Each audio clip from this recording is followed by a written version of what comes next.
Today we're talking about just taking your daily walk with your dog. Nope, we're going to give some tools to use and techniques to use as you're doing your daily walks.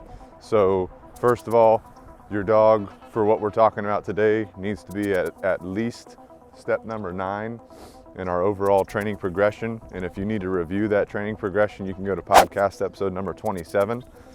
Equipment layout today, we've got a first saver training collar. We do have a Dogtra Arc remote collar, and we've got a leather leash. Okay, so anytime you hear me say the word no, I'm going to be giving him a correction, and then you'll see me randomly use some food rewards during this training session and this walk. So the walk, your daily walk, is going to be a great opportunity to use some more high value food rewards. All right, so we're going to get after it and get it going. One of the first things is, if a dog's checking in with me, I'm going to say good and randomly reward that with food as we walk. And then also for heel position, if he's going too far ahead of me, I'm just going to say no and give him a correction. And just keep in mind that anytime that we give a correction, if that correction is not effective, not helping the dog move back into proper position, nope, like that right there, he moved back into proper position.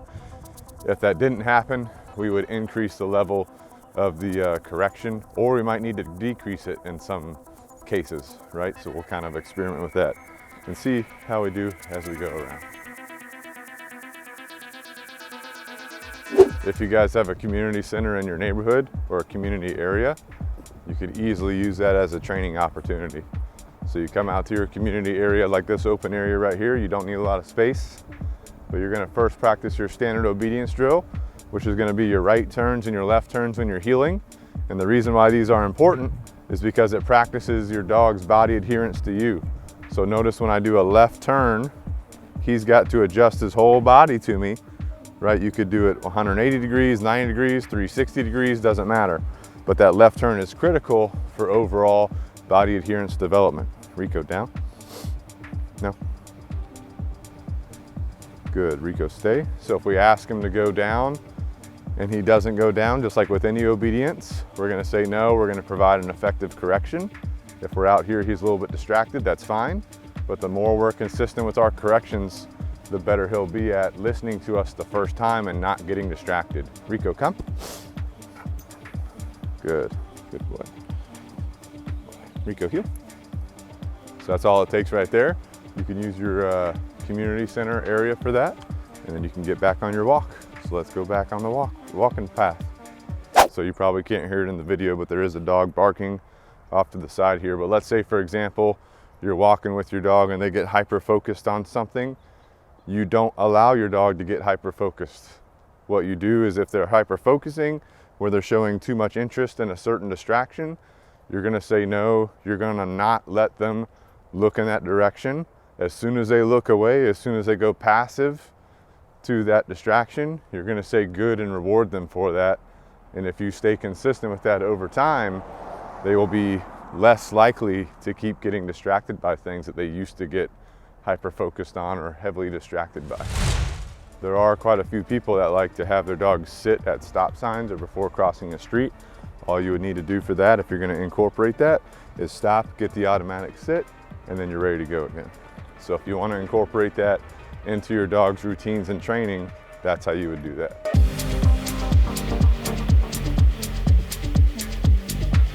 We've got another little community area right here, so another opportunity for another standard obedience drill.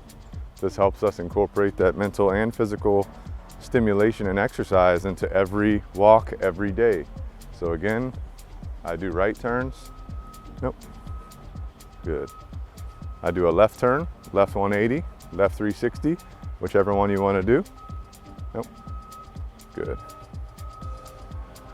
No. Good. Down. Good. Rico, stay. Walk around in one time. I'm going to change my position this time. Rico, come. So this time I recalled him behind him versus in front of him. So again, you can change up that position, challenge him a little bit. Rico, heel. Nope, heel. Good. And we're off again. So up ahead of me here, we got some people walking on the sidewalk with a dog. the sidewalk's not really big enough for a bunch of people to be on it at the same time. So as you're walking, you can assess how these people are doing. You can assess, hey, is there enough space on this sidewalk for both of us to walk past each other? Maybe they're gonna turn left, maybe they're gonna turn right. So in general, if we're still going the same way, I'll probably just hop off to the side here and let them pass by me. Hey, Kevin. Yep. Morning. How you guys doing? Rico, sit. Nope. Down. No. We got a trainee and an alumni. No. No. Down. Yeah, just keep going. Nope. No worries. No. Down. No. Down. Good. Good. That's perfect right there. Good to go. The walk's looking good. This guy's learning how to walk and do his self-control stuff, so he's coming. He's got about 2 weeks left, so but yeah. All right, well, good to see y'all. Take it easy. Have a good one. Rico, heel. So real quick, that dog and people we just saw, if you go back and look at when we were approaching them, Rico here was pretty hyper-focused. So what I was doing was saying no, giving him a correction and increasing the level of that correction until he stopped the hyper-focus. Then he went passive, right? I stepped off to the side, put him in a down state as those people walked by. That's one thing you can be doing if the sidewalk's not big enough for multiple people to be walking on.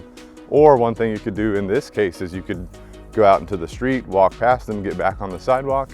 Maybe they get on the street, walk past you, get back on the sidewalk. So you're just gonna have to take it in stride depending on what's going on around you, but also still being respectful of those people and all that kind of stuff. Remember, it's disrespectful to a dog just to let two dogs go up and just start meeting each other all of a sudden out of nowhere, right? That's very disrespectful in dog language. So the most respectful thing to do is just let them kind of observe each other, sniffing visually, right, with their scent and visual, and then take it from there. If you want to try an interaction, you can. In that case, ideally, you start walking a little bit together before you let them actually interact. But overall, really good scenario to be going through.